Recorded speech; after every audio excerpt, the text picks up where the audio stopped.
Hi guys, I'm here with Riccardo Catindig-Stagg, a lifelong martial artist and professional MMA fighter fighting out of Phuket top team in Thailand.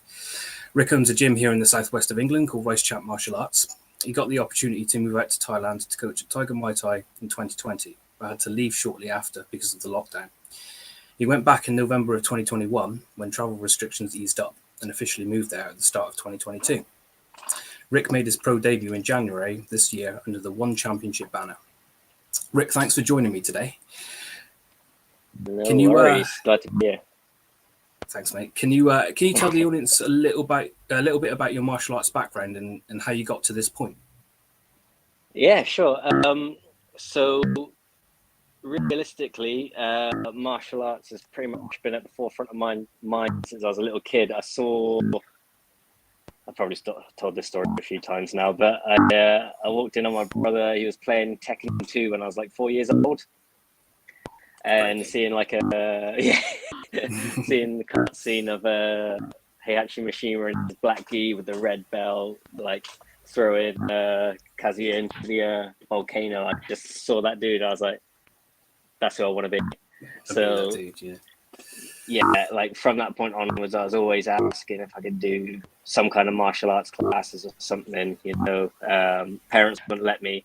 They had it in their head that my older brother had broken his leg doing taekwondo when he was younger, so like it was kind of like vetoed. It was like no martial arts, even though my mum used to train karate when she was younger, and my brother didn't break his leg doing taekwondo. He broke it playing football, which he went on to play professionally, so I don't think that was really the reason.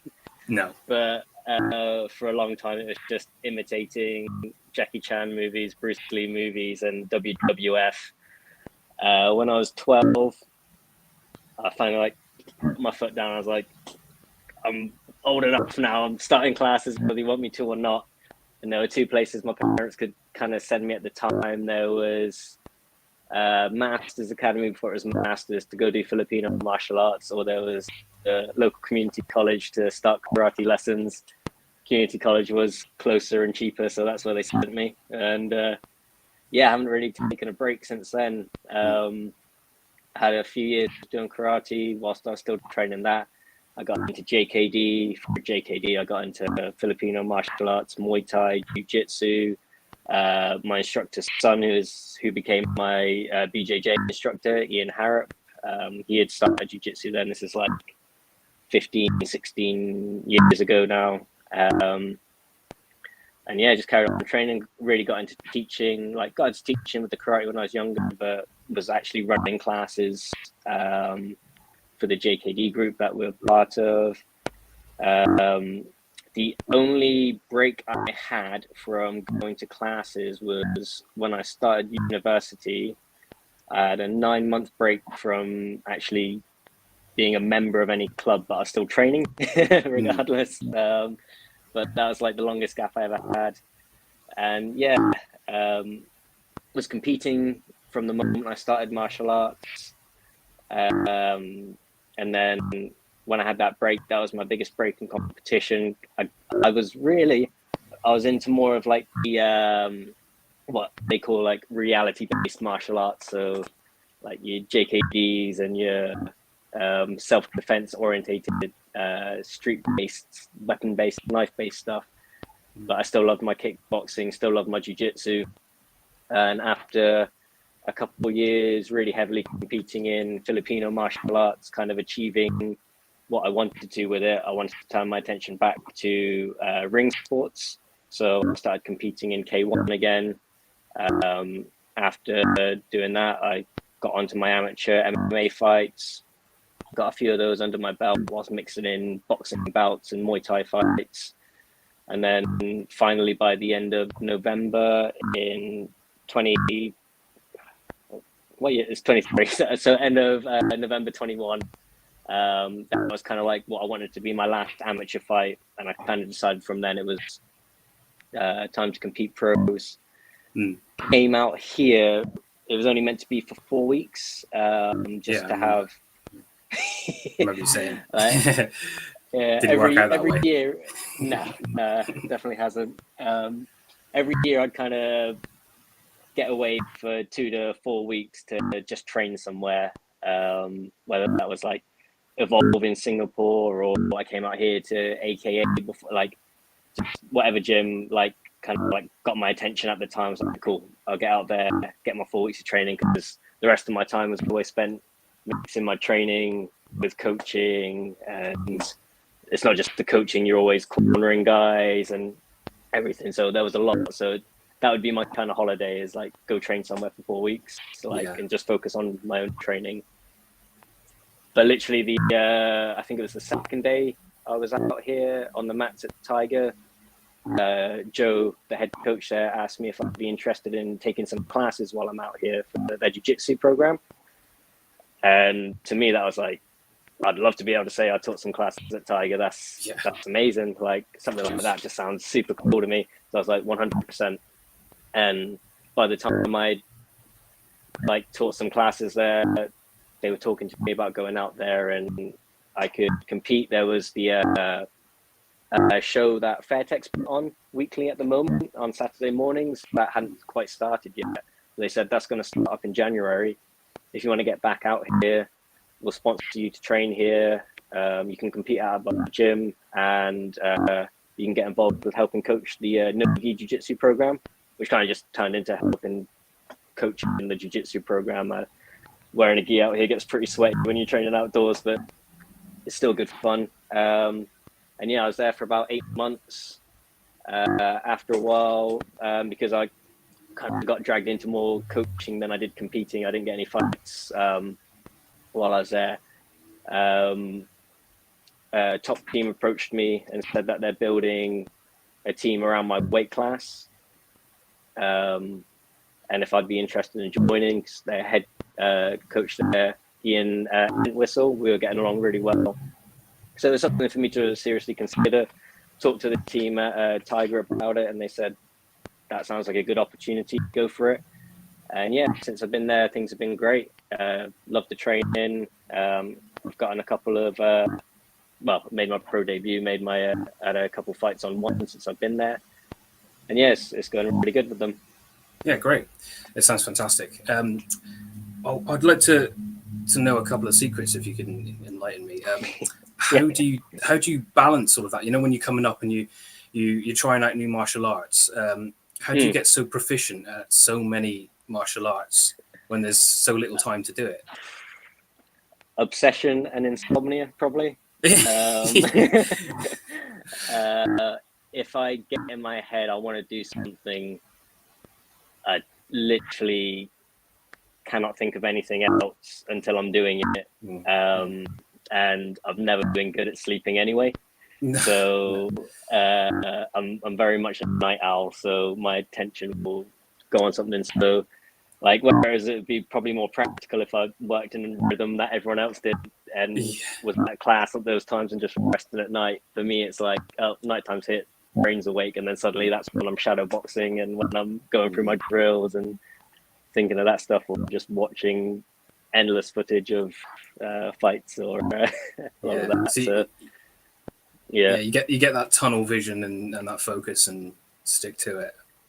Yeah, I mean, it was a lot easier before 30. Like since 30, the sleep's becoming much more necessary. Oh yeah. Tell me about it. I'm not even a pro martial artist, so I'm barely a martial artist, and I know what you're talking about. I would say that, man. How's your kickboxing going?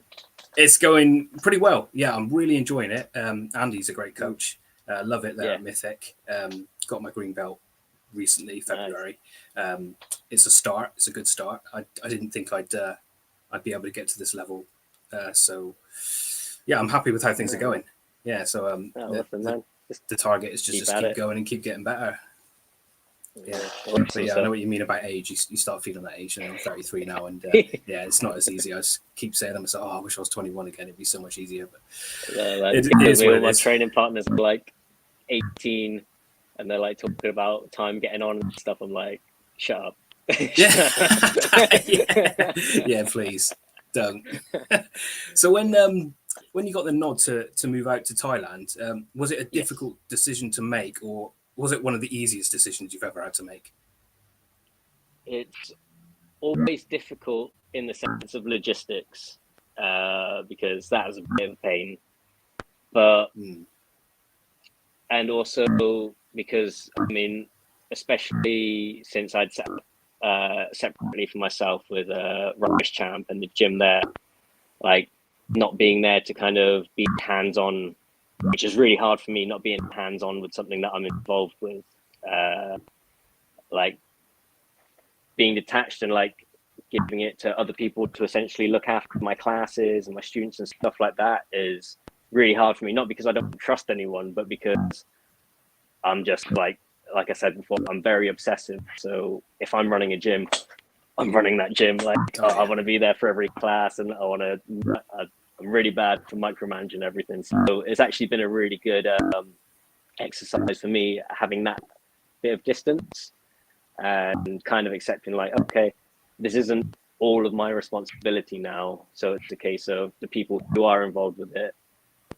what they end up wanting to do with it, I have to kind of go along with, because I'm so far away. It's not like I can just pop back quickly for cover a couple classes for a week and stuff like that. It's like, this is on you guys now. I can do what I can do from here, which is mainly just moving numbers in columns for like the bank account, or like if someone comes in with a lead, organizing an intro.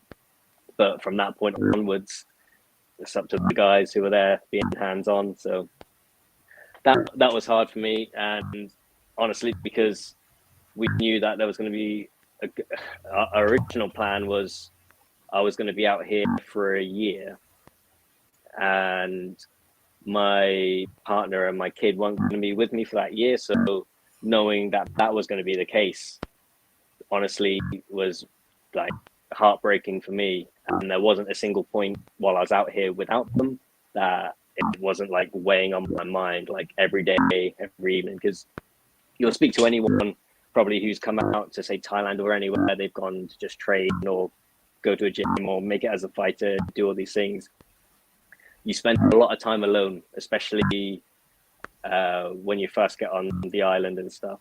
Like if you're here to train seriously, like if you're here for a quick holiday, you go to one class in the morning, you hang out with whoever during the daytime, and you maybe go to a class and like that's all cool. But for people who like move here, and it's like you wake up, you go train, you eat, you get some rest, you go train, you eat, get some rest, you go train, then you rest for the evening. You spend a lot of time on your own, because if you're in one of the smaller kind of like condos, like it's just you living on your own anyway. So it's training, that's where you see everyone. All your rest time is pretty much by yourself. You probably take Sundays off, or like Saturday evening and Sundays off. You might be social then, but you spend a lot of time alone. So I spent a lot of time really missing my wife and kid. So that was the hardest thing. But in terms of knowing that this was the place to be for me if I wanted to progress my professional martial arts career, like no second thoughts. When I was in the UK, completely representing myself. So it wasn't just a case of I was essentially running my own camps and stuff like that alongside coaching other people. It was also doing the matchmaking and stuff, and I'd be getting myself ready for a fight, and I'd be the one talking to the promoter if a fighter or my opponent pulled out, and stressing myself out about that kind of stuff, and having to keep motivation while I know like I might not have an opponent for that thing. Like a lot of the time coaches or managers, they don't even mention that stuff to their fighters when they're in camp, like just to keep them focused until a new name pops up and they're like, sorry, thing is pulled out, but don't worry, we got this person for the same date. And it's just an adjustment of camp. Whereas for me, it's like balancing around for 2 weeks after I know someone's pulled out. There's only 4 or so many weeks left of camp. I need to keep going hard for those 4 weeks in case a name pops up that I can still go. Like, so little things like that, and knowing that you're always going to have a harder time getting onto certain shows, or every one of like my amateur fights, I was always the away fighter, like fighting against like a hometown hero who's done like all the ticket sales and stuff like that. So the crowd, the judges, the show, the promotion, everything's kind of against you kind of situation. I was like, maybe if I go away to Thailand, I'll be a little bit more even footed in those situations and stuff like that. And I'll have someone who's doing all the matchmaking for me and things like, there are all these ease of life kind of things that being out here offered me that being back in the UK wasn't providing for me. So yeah, and plus just the ability to switch off, train. I love being out here anyway.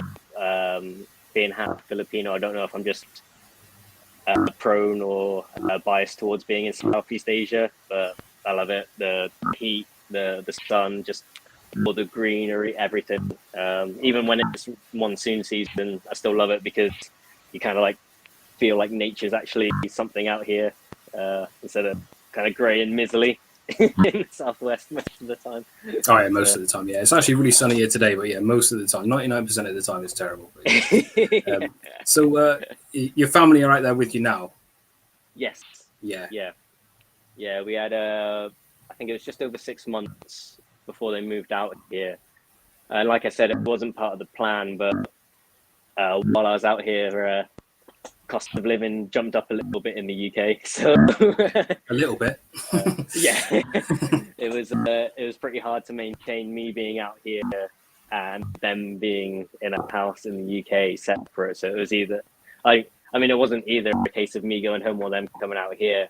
If I had gone home with what I was kind of like pulling out of like my weight from the gym and stuff like that, we would have been like, I don't even know what we would have been. I started getting quotes from my electric company and gas company and stuff about what it was going to jump up to, and I was like,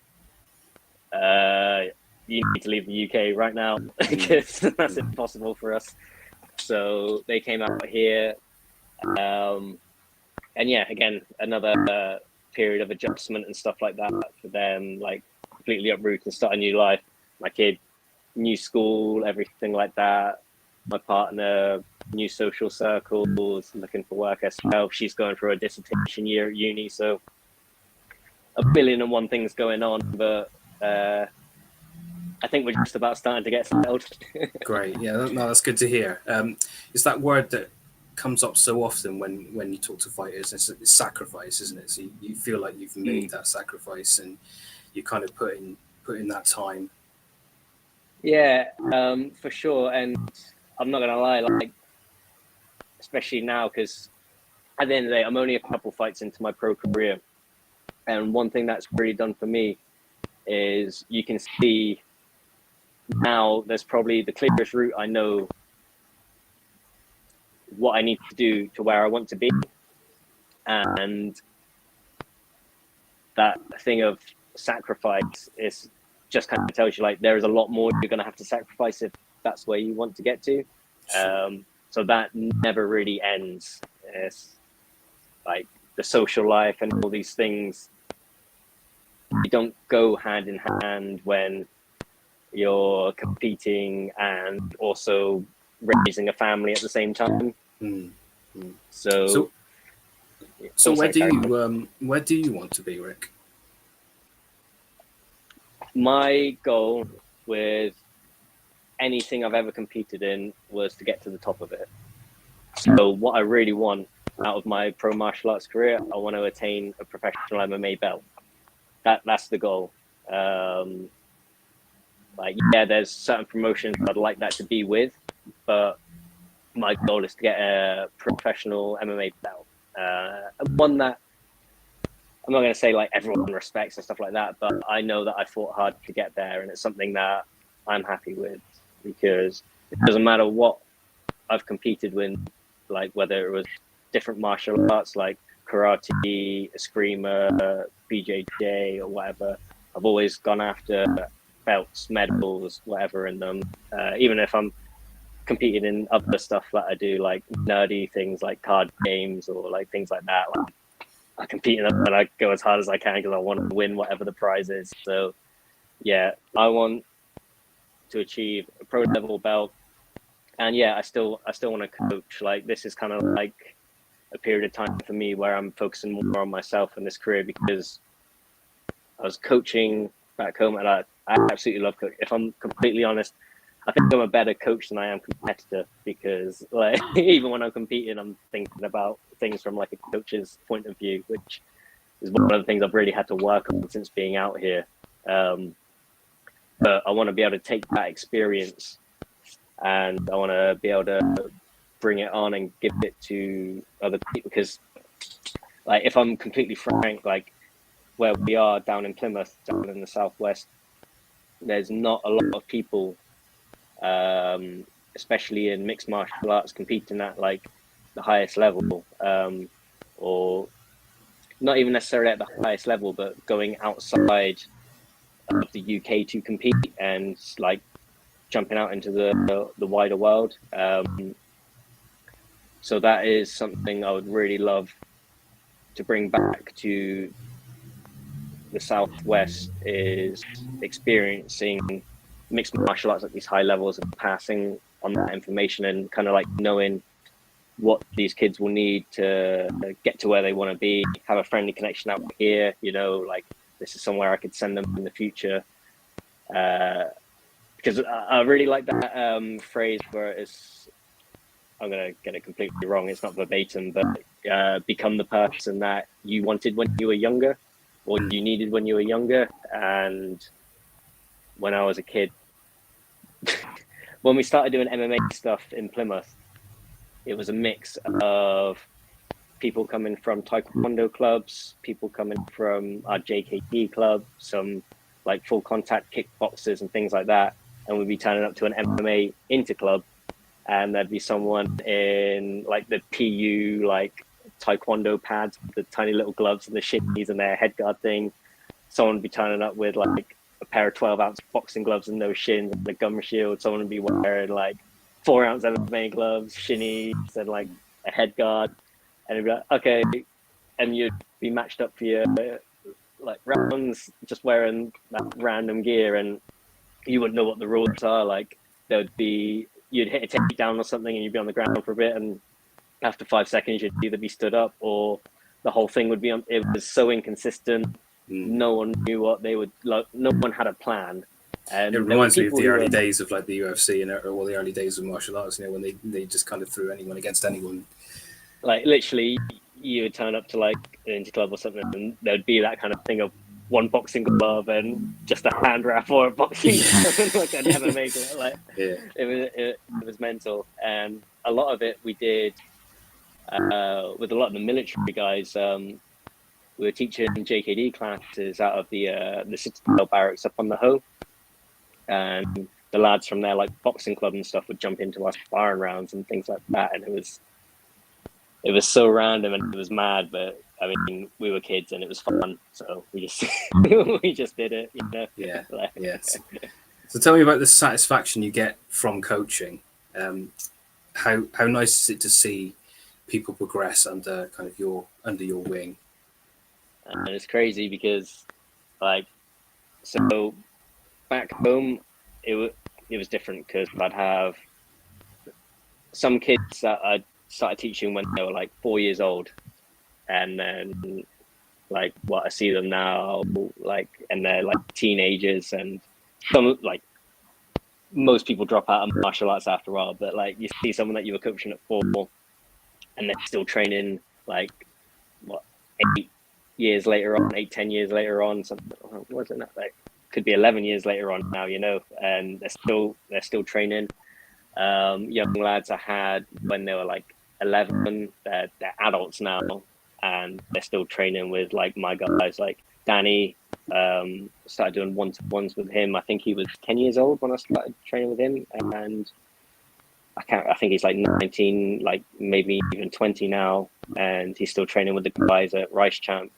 And he's a very special case for me, because say when I was coaching him, the first probably 4 months of working with him, there wasn't a single, and this is like twice a week, there wasn't a single class where we didn't have to stop because of like tears and stuff like that. I should probably mention as well, he has autism, ADD, things like this going on. So there's other sensory issues, and getting used to someone new coaching him was like a big deal. But we kept on working together, and his focus in his training would change. At one point, he would want to do Filipino martial arts and focus on stick work. And then he'd get into kickboxing, and then he'd get into MMA, back to kickboxing, back to this, and we'd go back and forth.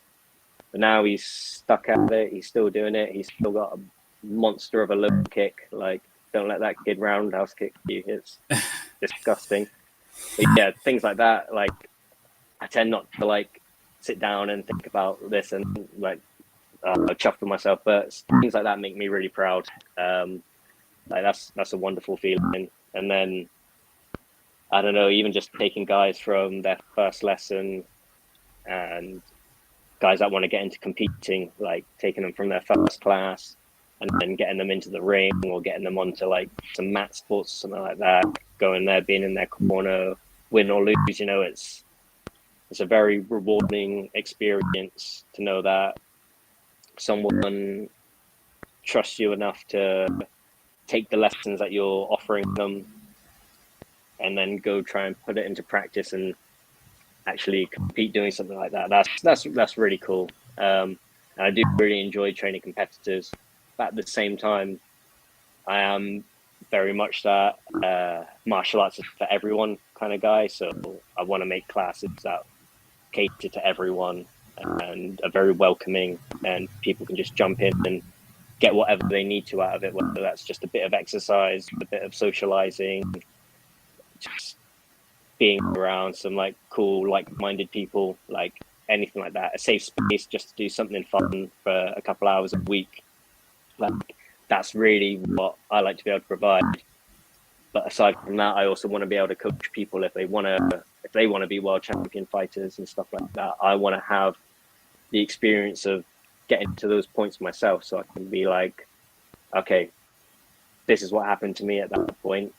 Maybe you should do it like this, or like this worked for me, or this didn't work for me. I saw this work for this guy and these people and stuff. Like, just getting the experience and handing it on. Like, I really enjoy that. It's something I've been very comfortable doing ever since I was like 12, and Sensei Paul asked me to run drills for the class while he worked with some of the higher level students, you know, like something I've always enjoyed doing. So yeah.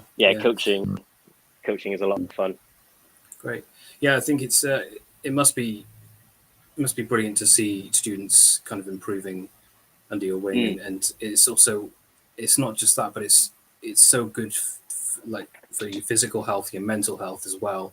Like when I was kind of in your classes or with Andy, I think about nothing else but what's in front of me when I'm there, and it's kind of really helped me to improve mentally and physically, and it's just a wonderful thing, and everybody should at least try it. 100%. I mean, everyone always talks about like the discipline that people get from martial arts and stuff like that. You don't just get discipline from just turning up to martial arts classes and stuff like that, but things like you were saying then, like when that's what I'm doing, that's all I can focus on. Just being exposed to like that, a lot of people, like, I find it hard to focus on a lot of things unless I'm really interested in them. And I know, like, my partner, she has ADHD and stuff like that. Trying to get her to focus on anything is impossible. But she started kickboxing, she loves it, and that's something she'll always go back to because she really enjoys it. And it's something that, I don't know, like the fatigue can set in during a class and whatever, and it's like I need to focus on what I'm doing, otherwise I'm not going to get through the session sometimes, you know. Like, I just had boxing class earlier, and it's run by one of the team at top team, Panda Banks, who actually has a international WBC Muay Thai title coming up in like 10 days, and that's going to be for the like #1 mandatory for the world title next, which he had before, but he wants to get that back.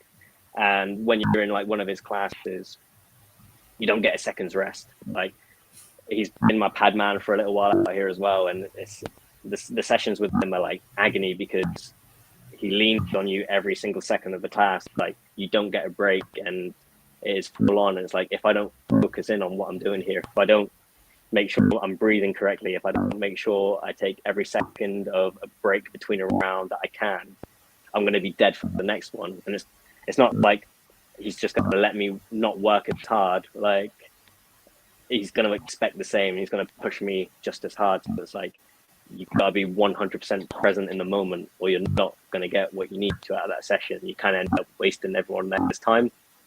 So yeah, being able to put the blinkers on and get that focus is, I think, a real gift that going to martial arts classes can give people, because you don't necessarily get that in everything else you're doing in your day-to-day life. No, and it's especially important, I suppose, when you're when the contact side of it starts, or when you're sparring or something like that. You can't just switch off, can you? You can't start thinking about something else. Or I'm tired. You just got to keep especially going. out here, man. It's the Wild West sometimes out here on sparring days. Like Tiger, it would really make me laugh, because Mondays and Fridays was like sparring days, and you would have at one end of the mats Piotr Yan, Rafa Paziv, and stuff like that, like UFC champs, contenders, top, all these guys and stuff, killers. And then on the other end of the mat, you would have Joe Bloggs on his first ever day of martial arts training, just strolling onto the MMA sparring mats, because he figures that's where you start, and they're just in the mix of the 120 people on the mats. They're just like absolutely getting mullered. So it's like, you definitely want to have your wits about you when you start sparring. So is there anyone like you like we say, we just talked about sparring there, is there anyone you spar with or train with, as kind of any fighters or coaches that have really helped you and inspired you on your journey in particular? For sure. Like, are you talking specifically out here or just throughout? I mean, throughout. Yeah, throughout. Why not? Well, let's go chronologically then, because otherwise I'll get myself confused. But when it comes to people I've trained with, my first ever karate instructor, Sensei Paul Uren, again, one of those guys, you'd probably spot him very unassuming. You wouldn't think he's got a martial arts background or something like that, you know. But awesome karateka. Like, when he was doing his forms and stuff like that, there was so much power and like intent behind everything he did.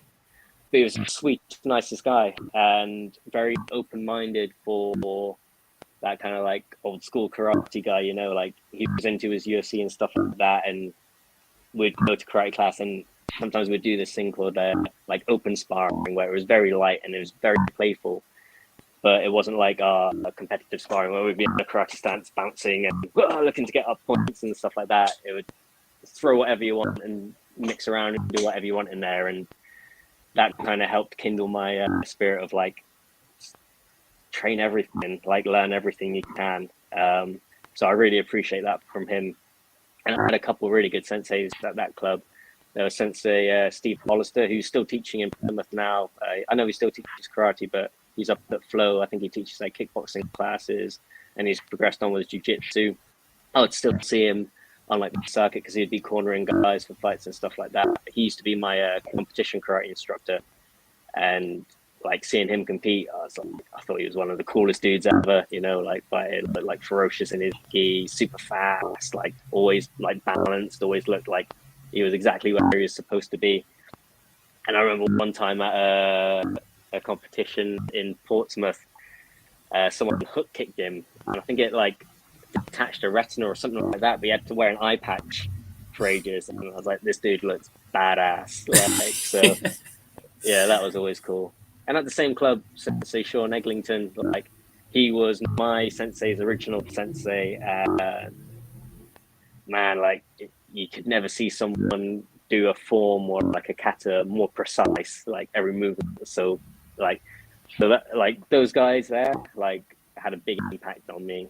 And then starting JKD, and especially meeting Ian through that, because he was my coach's son, like, had a huge impact on me. Like, Ian's like a brother to me. Like, known each other for so long now, and I know I can always go and train with him. Like, I can always lean on him for something or talk to him about whatever. He's always going to be in my corner, encouraging me, and me the same for him. And yeah, and he travels, like, he really loves jiu-jitsu, you know, and whether there's been injuries or getting sandbagged by like certain instructors because of politics and jiu-jitsu and stuff, and not getting like, the dude was a purple belt forever when he was like clearly like smashing like so yeah, like, and that had a big impact on me as well, like seeing him just plow on going through, because like he just loved the game, so he just kept at it, and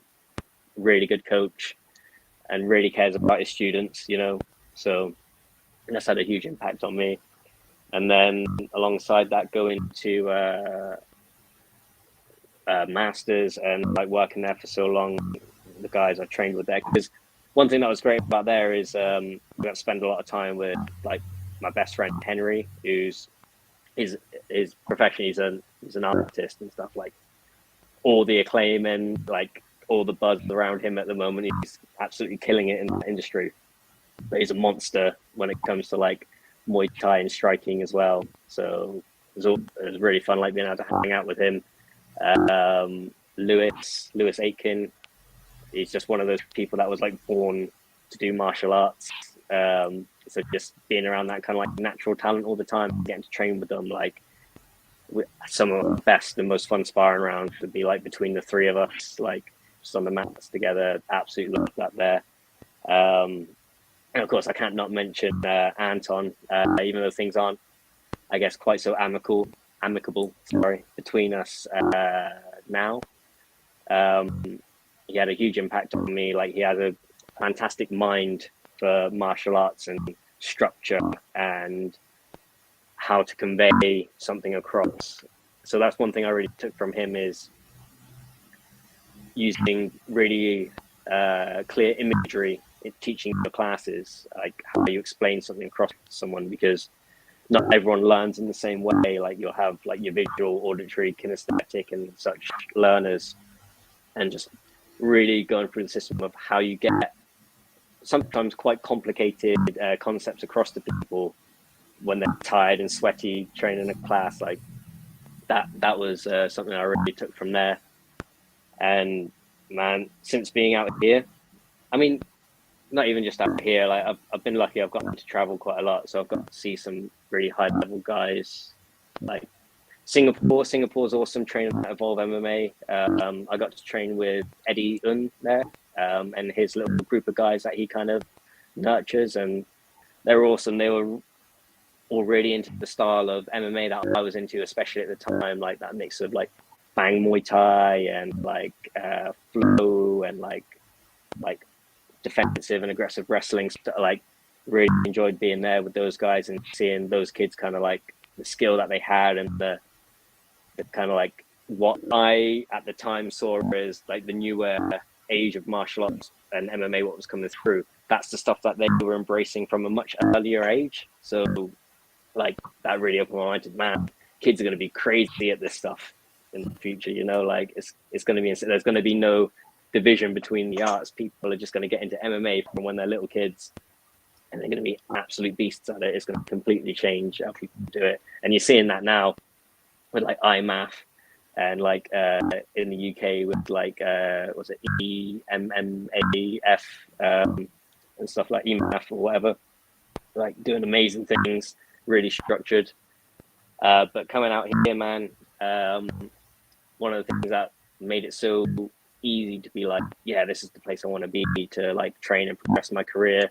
Because when I got out here, I had some awesome training partners, like a nice little group at Tiger, like Quentin Thomas. He was like a multiple times IMAF world champ. Came out, won the Tiger trials, was competing. It was great to be on the mats with, like, you know, that really kind of encouraging, like everything's like, let's go for it, bro. 100%, like encouraging you the whole time, making you work hard, being around that. One of my friends out here, Dee, she's competing with Nizer in Kazakhstan.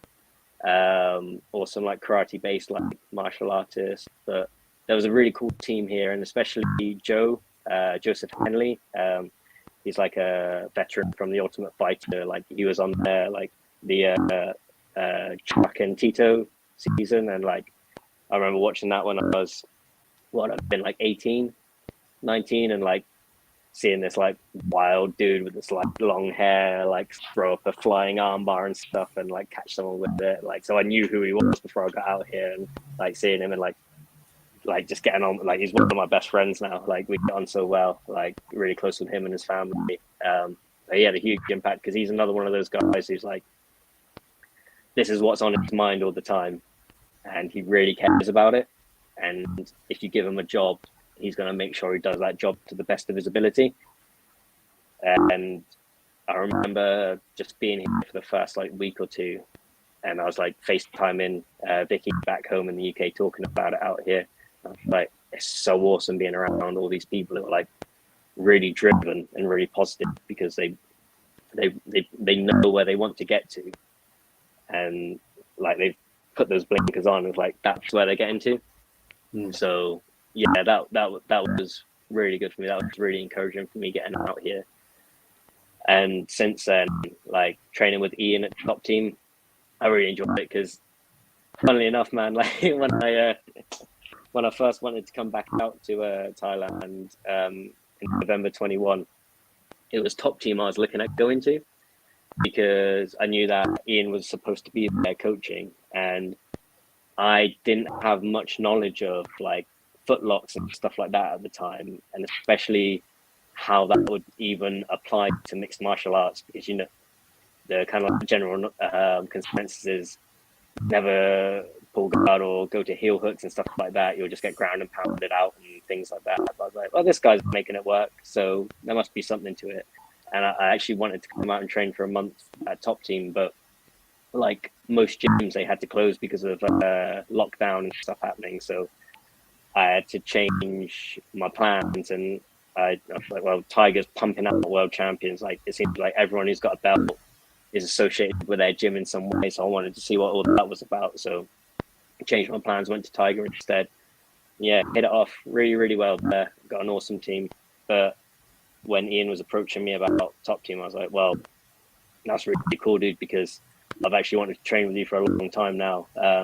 Why my initial plan when I came back out here was to train with you. So yeah, I'd really enjoy that. And yeah, it's that thing about being a student, you're just learning stuff every day. Like I'm pretty certain I'm never going to have the ability when it comes to heel hooks, leg entanglements and stuff like that he does. But even right now, I feel like I'm on the cusp of making a breakthrough with some things, and that, you know, like controlling certain parts and stuff. So that's had a big impact on me. I was talking about him earlier with the boxing class. Panda. He's one of those real salt of the earth, force of nature kind of guys. You know, he lives and breathes himself 100% of the time. Like he doesn't change who he is for anyone. He's just himself. And he's had a WBC Muay Thai heavyweight world title, which very few people can say. You know, that's a title, man. And yeah, just seeing as like a big dude with endless cardio is super rare. And when I'm training with him, or I've been doing rounds, like, man, I was doing his boxing sparring when he was getting ready for his last BKFC fight. And someone my weight class should not be tiring out before a heavyweight, but the dude's like in there just talking smack to me during the rounds, bouncing around in the middle of the cage between rounds, like, come on, Ricky, you're looking tired, Ricky. Just giving me like life and stuff. And yeah. So there's a lot of people, man. And I always say that with martial arts, it's if there weren't all the other people around, like encouraging you and kind of like showing you that all these things are possible and exciting to get involved with, would you go after it the same way you would if you're just on your own? And knowing what I'm like, probably not. Like I'd be obsessed with martial arts, but I'm also a bit of a reptile. I like just not moving until I absolutely have to. So yeah. So the learning never stops, obviously. No. Rick, I won't take up too much more of your time. I know you've got dad duties. I've sent the misses on it, so you're good. I just wanted to ask you a couple of questions about your fights in one. Unfortunately, yes. I know. Obviously, they didn't go your way, but I just wanted to talk about what did you learn about yourself, about your strengths and your weaknesses. So I'm not gonna pile on excuses about circumstances around the fights and stuff like that, but I wasn't able to train as much as I'd have realistically wanted to before, especially a pro debut. One of my biggest issues since I've been out here is health issues. Like, man, like it's been hard for me to avoid getting staph. Like, and it's proper affected my health over this last year. And again, that was a big reason I moved to Top Team, because their facilities indoors and stuff like that, and it's a lot easier to maintain like a cleaner space. So health's been like good since I've been there, but I didn't have much time to prepare for my debut. I think realistically, I had a consistent 3 weeks, and then it was like 5 weeks. So that's a lot of not training too hard and stuff like that. So I only really got to go hard at it for about 3 weeks. And that time we had this game plan where we were going to try and put this guy on his back. And we were aware that he was like a high level wrestler and stuff. But watching his previous MMA bouts, people with not much wrestling ability were able to get to his hips and pose these threats. So Ian was confident that if these guys before could get to his hips, then I should be able to, and I can get him down. And like my main strength, if I'm being completely honest, when it comes to MMA, would probably be my striking and my kind of tip. Normally, I like to be quite flowy. I don't like to force things. I'm a big fan of like, because I'm not particularly strong, fast, or anything like that. But I've got a good sense of range and I've got a good sense of timing. So I kind of like to play my fights like that and see where they get to. But the game plan was, we're going to try and get some impact takedowns, put this guy on his back, and then like work from there, keep top position, get to his back, either go submission or like win from the top, which all made sense, you know, going into it. But I got to the fight, bell rings, I go out there and I crack him with a big backhand and a hook. And anyone who didn't have those blinkers on at the time would have been like, oh, actually, striking with this guy is pretty easy, because I just walked out there and smacked him in the face twice with no response. I should probably just keep hitting him. That wasn't what I had in my head. Like, I don't know if it was I had about a year and a half out of competition at that point, and then stepping on to one for my first like pro debut. It's like, even though I normally deal with the pressure of something like this quite well, it was clearly manifesting itself in some way that I wasn't thinking as clearly. I wasn't as open-minded as I normally do feel going into a fight. So I really had this tunnel vision of, I need to hit these takedowns. So I'd strike with the dude and I'd work myself into a clinch range, and I'd have to try and force something like that. But the dude he was sending me these messages before the fight. What did he say? He was D1 national rank, number 7 wrestler. Don't know if it was high school or college or what. One of them. But he was sending me that kind of crap. So I was like, oh, okay, yeah, he's probably good at wrestling.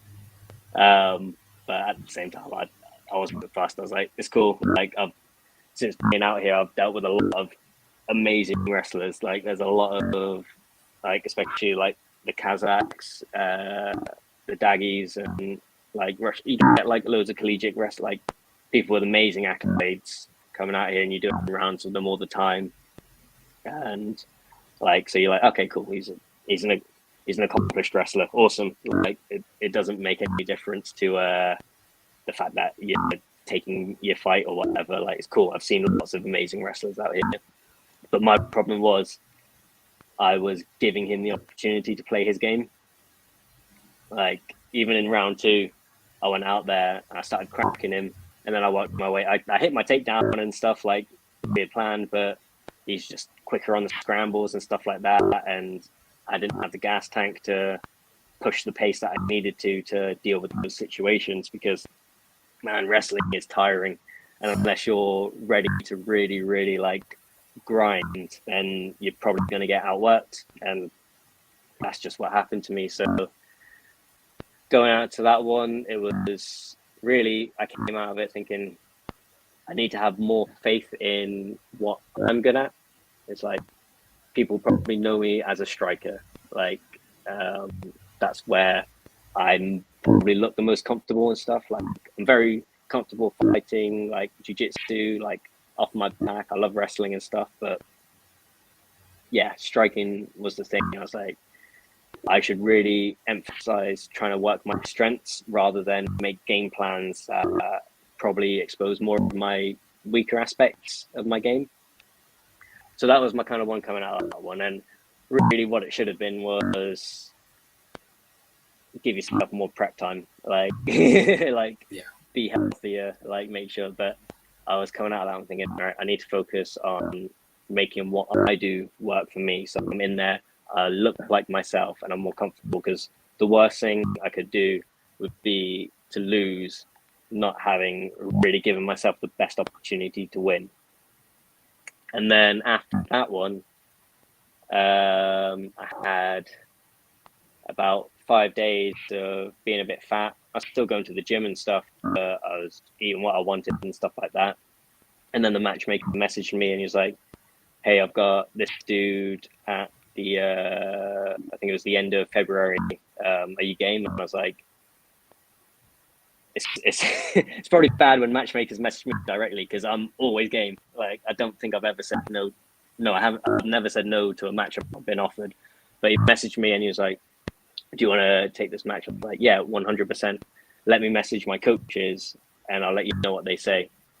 And because I hadn't won the first one, I was very short on pennies. I was like, coach, I know you probably don't want me fighting this soon again, but realistically, I need the pay. And I sent him the fights of this guy. I'm like, I think I can beat this guy. Like, I think I'm much more technical than him on the feet and the ground. Like, I think we can go and get it. And he was like apprehensive, but he was like, it's your choice, my man. Like, so if you go for it 100%, I'll support you and we'll get you ready as we can. So I was like, awesome. Let the matchmaker know. And then camp started. So I had, from that point, it was 3 weeks until, like 3 and a bit weeks until the fight.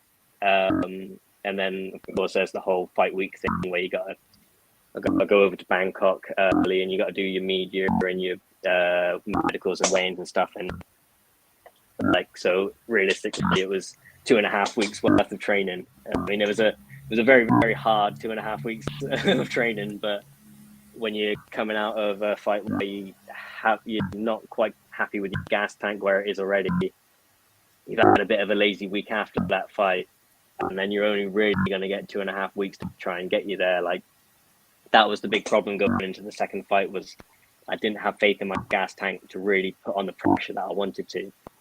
And with my style of fighting, I don't like my feet to be static at any moment. I like to be moving the whole time. My head's always bobbing. I'm always feinting. I'm always up and down.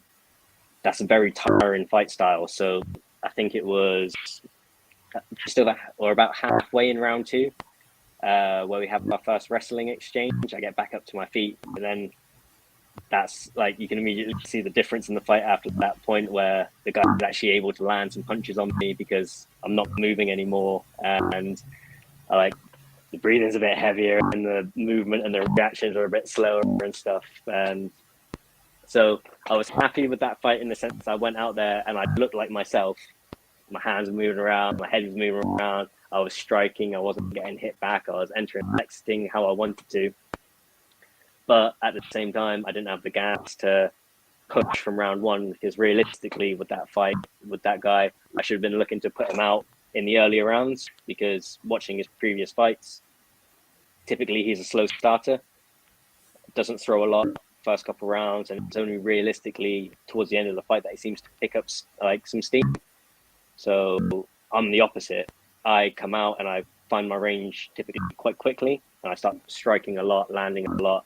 And like, I've had in my fights that have gone the distance, to be honest, I haven't slowed down too much, but yeah, I've normally been able to find like a finish in my fights, because I come out and I'm able to start landing very quickly. But yeah, that one was 100% like gas tank. Did not give myself enough time to get fit for that. And I came out of a fight. Actually, I came out of a fight quite happy. Not with the fight. Like, I'm not gonna lie. There isn't a day that goes by where thinking about my 2 previous fights doesn't come into my head and I don't spiral for a moment, you know. That's always nagging at you. Like, doesn't matter what I'm doing, like, it'll just come up at some point and I'll just be like furious with myself, or like just a very wide spectrum of emotions. But yeah, it'll happen at some point every day.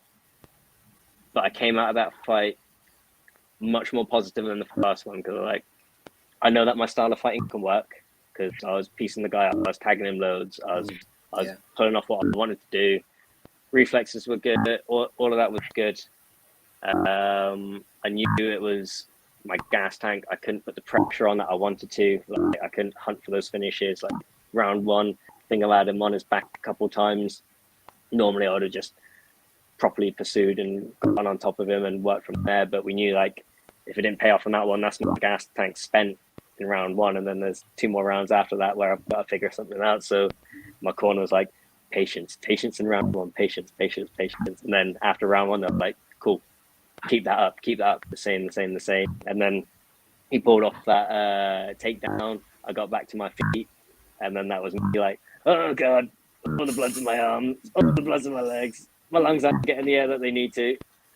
So everything just slowed down there, and it was just willpower from that point onwards. From that one, I definitely need to make sure now that I take these fights more on my terms. Like, if I haven't been able to, say, keep a consistent training program for a few weeks, and then someone offers me a fight in 2 weeks, don't take that fight in 2 weeks. Wait till the next one, you know. But it's hard because, man, like, I came out here originally super fit already from my previous fight and previous camp. Came out of that one with like 0 injuries, had a really good camp. Got out here, trained for a month. It was a bit interrupted because, like, my second week here, I got a bad case of staph, so I had to take a week off the mats, go from antibiotics and stuff like that. But even then, came out of training, felt really, really good. Went back to the UK, I was there for 2 weeks, trained throughout Christmas and stuff, still felt fit. Came back out here with the expectation that I'd probably be fighting towards the end of January, start of February on this Fairtech show. And then every matchup, like I said, I've never said no to any matchups. Every matchup I got, my opponent had to pull out for some reason, and it'd always be last second or whatever like this. And man, I was getting so frustrated because I was either getting staph or opponent was pulling out of a fight. And then April last year, I got COVID for the first time, like 2 or 3 weeks before I was actually gonna have a fight on that Fairtech show. And I was gutted, I was so gutted, man, because I was like, I have to pull out of this one because, man, I've never been that ill before in my life. It proper messed me up. I know everyone's had different reactions to it and stuff, but for me, man, it felt like I had a different disease every day of the week. One day I'd be like vomiting. The other day I'd be like, my bones felt like they wanted to jump out of my body. I wanted to, like, it was crap. So I was like, I'm going to be able to train. And yeah, I wasn't. But one of my teammates, Kun-chan, stepped up to the place, and he actually won that fight by knockout. So he like made a good boom to his pro career. So yeah, I had to pull out of that one, and then again I was matched up after that. There was actually going to be a show here in Phuket, Spartacus. I was matched up with one of that previous opponent's teammates, a dude from Brazil, and he pulled out like the week of, or like just before. So my coach Joe contacted Niza about, because I've been going through this camp, I've been getting ready for a fight on the same night that my teammates traveling out to Kazakhstan to compete on that show. He was like, you got anyone on there that he can fight? And they didn't have anyone for that date, but that's why I ended up signing that non-exclusive contract with Niza, because they were like, we'll be able to offer him something at some point, so does he want to sign a contract with us to do it? And I was like, I mean, it's something, so I'll sign it. It's not really like tied my hands to anything, but if it means potentially getting a matchup, I'm happy to go to Kazakhstan to do it. And yeah, it was just a lot of that happening, and it was very frustrating for me because I was like, oh man, I'm going to get out to Thailand. my pro career is going to start off straight away. I'll be able to mash out these fights because they're running this Fair Tech show every weekend. Like, I'll be able to fight MMA like they fight Muay Thai out here, you know, like get a match every week, you know, you get those expectations. And it did not happen that way. I think coming out here to coach at Tiger probably hurt me with getting matchups because everyone was assuming I was some absolute monster on the ground that they wouldn't be able to deal with because I was like coaching no-gi classes. So I was like, nah, just someone please fight me. And then, yeah, we got the news about the one bout being offered. And I was like, take it 100%, just take it. Like, I need to fight. I need to do something soon. I'm going crazy. So we took it. And then 2 dudes turned up to the gym who had actually been at Tiger for the previous 2 weeks. They turned up to the gym with staff. And that was the one case of staff I've had since I've been at Top Team. And it proper messed me up. That was like 4 weeks of not being able to train. And I had to do 3 courses of antibiotics. I had a few new scars from that one where they were cutting it out of me and squeezing the juice out. And then, like, because after that, you feel like crap anyway. And then it was, okay, 3 weeks to really train hard and, like, try and find some level of fitness again. And then pro debut on one. And I was like, oh, God, I'll take a breather for a minute because my dad's going to be coming out to visit and stuff. And then they offered me another one. And me was like, yeah, let's go for it. So I was training out here while my dad was on his holiday and stuff out here to visit and things like that. And, yeah, it went how it did. But at the same time, 100% I would have loved to have won those fights because my situation would be very different now. Like, I've found myself in a situation, now, if we're completely honest, no professional athlete or MMA fighter like aspires to make their pro debut and within the space of 4 weeks go from being a pro debut to being 0-2. But something that's very different about how I've kind of going to be coming up to other people is most people, especially if they come out here, they get a bunch of smokers, a bunch of bean cans around little stadiums, and they beat up some kid who's never trained MMA in his life, and they get themselves up to like a 5-0, 8-0 record, and then they get the call to one or UFC or wherever, and that's where the losses suddenly happen and stuff, and they've got to readjust. And then suddenly, where they were fighting every few months, now they're fighting once to twice a year because they need to put that time in to reacclimate. For me, it's kind of the opposite.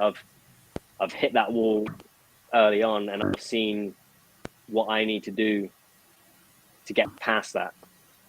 You know, I've trained with the guys who are at the top level, and I've seen how they are, but I haven't experienced it myself. You know, like I can be on the mats and I can spar with whoever, and I can be just as good, give them the hardest spar, whatever. But actually going through the experience of competing on those stages, like that's given me a lot. And I know where I need to be. And talking to the matchmaker after my last fight, I know exactly what I need to do to get back onto one. Like, no, I gotta get 3 fights, I gotta get 3 wins. Basically, I just gotta get a winning record.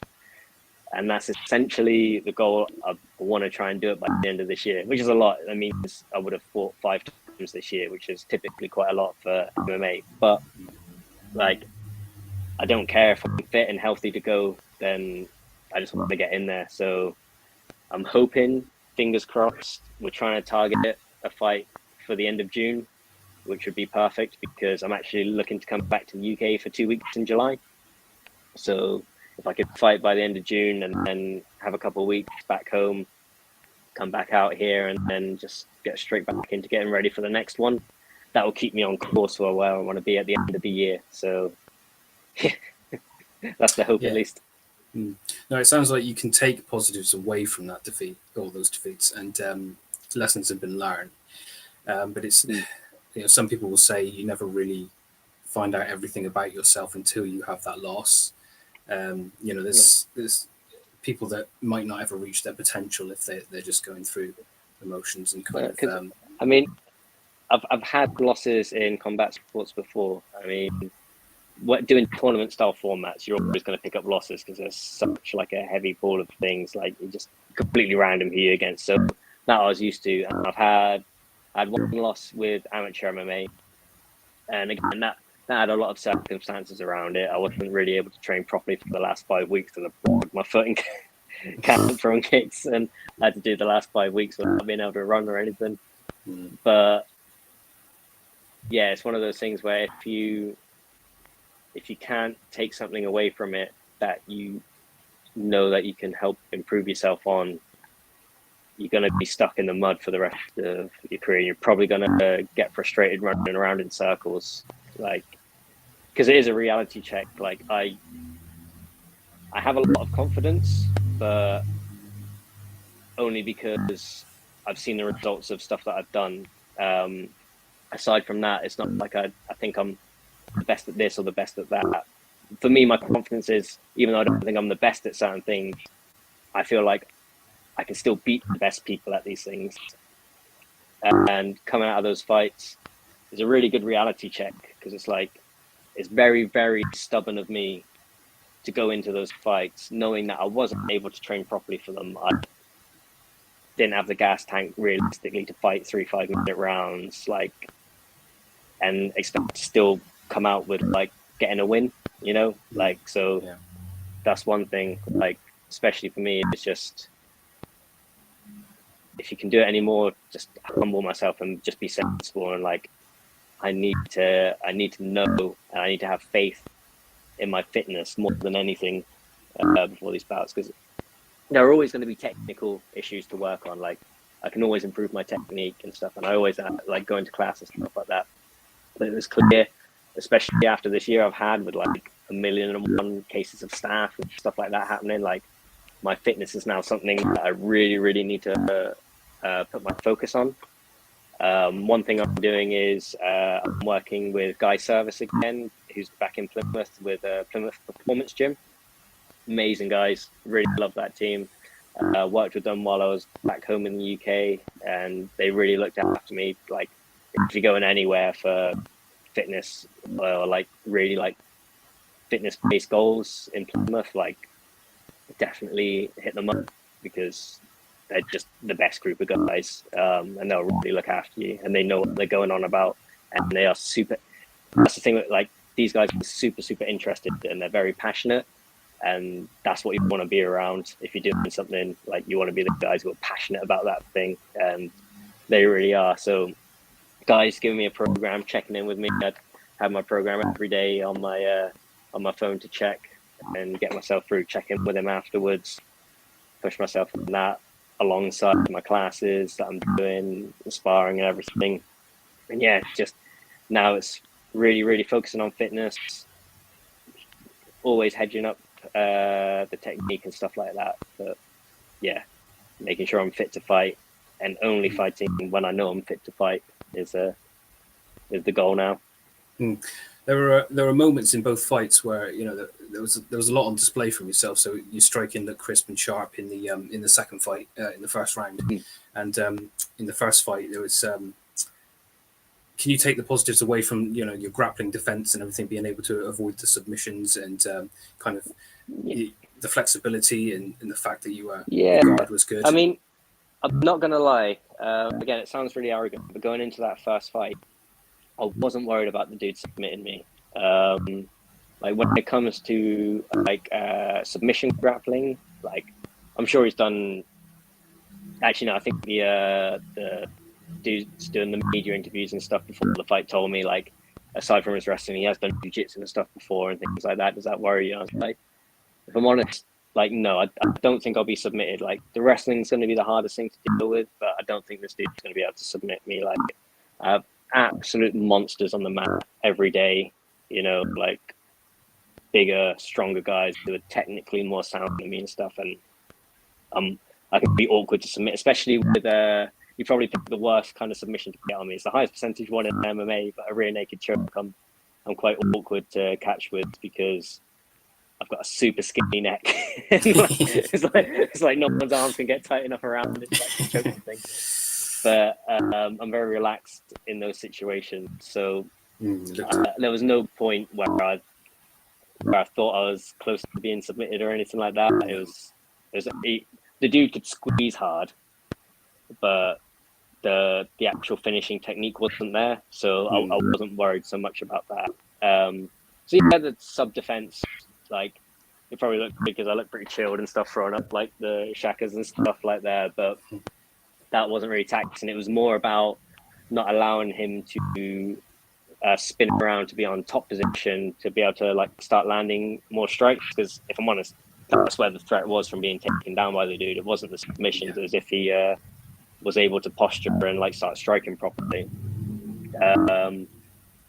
Yeah, and then the second fight, yeah, I mean, it looks good. Like I think round one, like I started to like edit together some clips from round. Well, it wasn't meant to be the whole fight, and I was like, okay, I'll just take the bits where I enter in, I land some strikes and exit out clean, and I'll start from there and work my way through. I got bored very quickly of editing those clips out because it was just in round one. It was basically the whole 5 minutes of me landing things, and like I was like, I can't just post a 1 minute reel of 5 minutes of just that's probably why my Instagram has been so quiet since the fight, because I just haven't been bothered to edit any videos or stuff. So yeah, like I came out of that feeling like, yeah, I know my striking style works, I know this works and that works, but yeah, it's just not having the gas tank to make it work over those 3 rounds or push for that finish earlier on. Yeah. So sort of plans, and like, is there anything in the pipeline right now, or as you say, you kind of you've got a vision and you want to kind of execute that, but so on the right track? Yeah, so we're chasing a matchup on a show called TFC out here. It's like Thailand Fighting Championship, something like that. They're running one in Malaysia. What's the date today? They're running one in Malaysia in about 2 weeks' time that one of my friends is fighting on. And I did actually, we were trying to get on that one as well, but there just weren't any fights to take on it for me. But we're hoping that they're running one 4 weeks after that back here in Phuket, which would be perfect. There's also a chance of, was it Legends FC? They get a lot of support from the Thai government because the show is, realistically, it was put in place to help Thai dudes coming up in MMA, like get the experience and then get the exposure and then move on to something like one championship from out here. And they always love getting the Farang or the foreigner, on there to be the matchup against like someone from here. And I mean, I blend in a bit here, a bit better than I did back home in the UK, but I'm still a Farang out here, so like they'll match me up with someone for sure. It's just getting that confirmation. Like for me, as soon as I know I've got a date, like again, the tunnel vision comes in, and that's all that my life's about until then. Like right now, I haven't got a date, and I'm trying to make it so that I've got that tunnel vision and stuff. But again, when you got the wife, the kid, and all the other stuff and things like that, and so my cat's running past me on the wall outside now. Like you got all that home life stuff going on as well. Like that's where distractions can come in, but we're doing our best, training every day, doing what we need to do, and yeah, I'm really hoping I can get that fight end of June. That would be perfect for me, because that'll give me a little bit of time before I get home, come back, do some training, hoping to do some one-to-ones and stuff while I'm back in the UK, see some people, and then yeah, get back out here and just get back to the life. Like the goal is, if I can end this year with a record of 3-2, I know I can get back to one or another promotion or something like that at the start of next year. So again, that's another year later to where I want to be, but like as long as my family's happy and stuff like that, and I'm still able to pursue this like dream, this goal and everything, like that's what I'm going to be doing. Yeah. Rick, like, well done on your achievements so far. It's been incredible to watch, and kind of, you know, from you know, being at your sessions at Vice Champ and then seeing you go on to achieve what you've achieved is pretty incredible.